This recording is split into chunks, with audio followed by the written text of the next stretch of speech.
Lanjut ya ke berita yang kedua. Lanjut. Ternyata bukan cuma malpraktek yang darurat, kerjaan layak juga darurat. Jadi belum kering nih bibir saya ngomongin pengangguran dan seretnya lapangan pekerjaan. Udah ada aja berita baru buat bahan obrolan di tongkrongan. Jadi kering nih bibir saya. Jadi aus nih ya. Aus validasi. Iya lagi.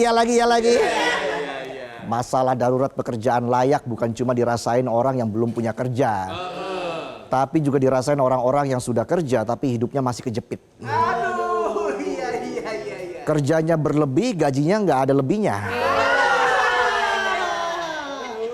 Semangat banget aja. Terlalu relate ya. Arif Ansori Yusuf, anggota Dewan Ekonomi Nasional bilang, masalahnya ada di sektor-sektor produktif yang dulu jadi andalan, sekarang menghilang pelan-pelan. Dulu tempat cari gaji, sekarang tempat cari angle buat Instastory. Dulu ngasih uang makan, sekarang ngasih makan buat bahan ngelawak di tongkrongan. Biasa cari spotlight. Jadi meskipun orang kerja, penghasilannya makin gak berasa. Udah kayak kertas truk minimarket, taruh dompet, bentar juga hilang tulisannya tuh kan. Bicara soal struk deh ya, ada tips nih buat penonton. Jangan banyak-banyak ngumpulin struk belanjaan. Kenapa? Karena ditenggarai bisa menyebabkan kanker. Kantong kering belanja mulu.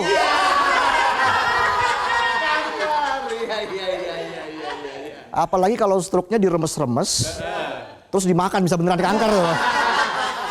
Siapa juga yang mau makan struk? Akibatnya daya beli turun, ekonomi melambat ke angka 4,87%. Udah kayak motor tua kurang oli berebet jalannya pelan. Saking pelannya kalah sama mobil buat les nyetir tuh. Yang ada stiker latihan. Jaga jarak. Bisa aja saya. Padahal konsumsi rumah tangga itu penyumbang utama buat ekonomi Indonesia. Atau 54,53% dari total PDB. Jadi kalau kantong rakyat isinya cuma koyo, jangan heran ekonomi ikut loyo. Mau sarapan ambil nasi sambil lihat foto ayam crispy di Google. Lupa sausnya nggak ada. Googling lagi cari foto saus tomat. Sausnya ada, foto ayamnya hilang. Siklus macam apa ini? Makan tuh nasi sambil liatin foto saus tomat. Uye. Memang dalam beberapa dekade terakhir, arah ketenaga kerjaan di Indonesia mulai berubah haluan. Dulu orang nyari kerja di pabrik. Gajinya lumayan, kerjanya jelas, masuk pagi pulang sore. Sekarang masuk pagi, pulang pas di PHK. Alhasil banyak yang pindah ke sektor perdagangan. Gara-gara pabrik pada tutup akibat deindustrialisasi dini. Belum sempat mapan, udah keburu bangkrut duluan. Dan bukan cuma itu, makin banyak pekerja yang balik lagi ke sektor pertanian. Bukan karena mau jadi petani milenial atau ngonten, mandi lumpur tengah malam buat cari viral. Tapi karena nggak ada pilihan. Sayangnya sektor pertanian dan perdagangan ini rata-rata upahnya lebih rendah dibanding kerja di pabrik. Tapi menyerap tenaga kerja lebih banyak. Kerjanya capek, udah kayak mesin ATM. Suaranya gitu kan. Yang keluar cuma gocap.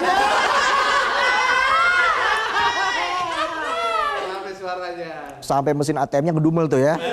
Sia-sia gua demi ungker. Ungker. Keluarnya gocap.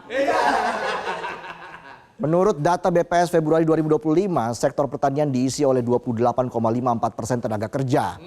Atau sekitar 41,6 juta orang. Di posisi kedua ada sektor perdagangan dengan 19,26% pekerja atau sekitar 28 juta orang. Tapi soal gaji, sektor pertanian jadi yang paling bontot dengan upah rata-rata cuma 2,25 juta per bulan. Jauh dari rata-rata nasional 3,09 juta. Bahkan masih kalah dari upah di sektor makan minum yang ada di angka 2,42 juta dan sektor perdagangan di 2,67 juta. Satu lagi sinyal Indonesia lagi darurat pekerjaan layak. Makin banyak orang yang kerjanya setengah-setengah. Kerja sih kerja tapi jam kerjanya bikin bingung, gajinya bikin linglung. Bayangin udah capek-capek kerja, pulang-pulang cuma bisa beli kuota sama mie instan. Mie-nya diliatin doang tuh biar awet. Bisa 2 bulan. Kuotanya dipakai nonton orang makan. Kenyang tuh ya. Kenyang digital. Jadi walau secara angka di kertas mereka kerja, tapi daya beli tetap rendah. Uangnya nggak muter, kepalanya yang muter, mikir besok bisa makan apa masih lapar. Akhirnya ekonomi nggak bisa tumbuh maksimal. Berita kemiskinan viral. Nggak cuma itu, banyak juga yang jadi overqualified. Contohnya lowongan PPSU alias pasukan oranye di Jakarta dibuka untuk 1.600 orang, tapi yang daftar tembus 7.000 orang. Syaratnya lulus SD udah bisa, tapi yang datang malah bawa ijazah sarjana. Dan ijazahnya asli lagi. Asli. Penonton ketawa, saya waspada. Au!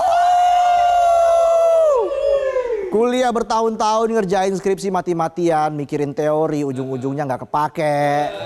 Cukup modal kuat dijemur di bawah matahari. Tapi ya gimana, kerjaan formal makin langka. Jadi pasukan orangnya pun gas. Daripada nganggur, yang penting tiap bulan gaji turun. Meski badannya ikut nyemplung, mau salaman sama kodok, ngobrol sama sendal nyangkut juga dijabanin. Yang penting halal. Kalau mau ekonomi gerak, rakyat harusnya bisa belanja. Bukan cuma bisa ngirim chat WKWKWK.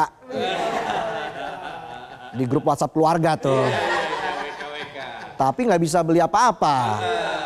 Semuanya ngandelin transferan mertua. Kohos. Saya nggak bilang apa-apa loh ya. Sekarang pemerintah mulai gerak. Lewat rencana pembangunan jangka panjang yang disusun sama Kementerian PPN, Bappenas. Konsep pekerjaan layak akhirnya masuk daftar agenda penting. Ya mudah-mudahan gak cuma jualan mimpi. Betul. UIA, UIU, EO. Pemerintah harusnya banyakin lowongan. Jangan cuma bikin kebijakan tapi minim gerakan. Definisi kerja layak juga harus ngikutin standar dari organisasi perburuhan internasional. Jadi yang namanya kerja layak tuh bukan cuma asal kerja, tapi juga yang gajinya adil, bukan gaji seikhlasnya. Tempat kerjanya aman, bukan tiap hari taruhan nyawa dan kesehatan mental. Ada jaminan sosial, gak cuma dapat senyuman manis dari HRD. Harus bisa berkembang juga. Kalau ini beneran diterapin, bukan cuma angka pertumbuhan ekonomi yang bisa naik, tapi juga kualitas hidup rakyatnya. Karena kerja itu bukan cuma soal dapat upah, tapi juga tentang martabat dan masa depan. Jangan sampai kita terus-terusan hidup dalam siklus kerja keras tapi gaji ngepas. Udah saatnya sistem ketenagakerjaan disetel ulang. Biar rakyat bisa kerja buat hidup sejahtera di masa tua. Bukan tua sebelum sejahtera. Itulah sajian pembuka kami di Midnight Live. Selanjutnya kami punya Sebat. Selasa baca komentar. Pertanyaannya seperti apa sih kerja layak versi Aumania? Apakah seperti penonton? Atau ada yang lain? Bagaimana responnya kita bacain satu-satu di Sebat usai jeda ya. Jadi tetaplah di Midnight Live. Jelajahi cara baru mendapatkan informasi. Download Metro TV Extend sekarang.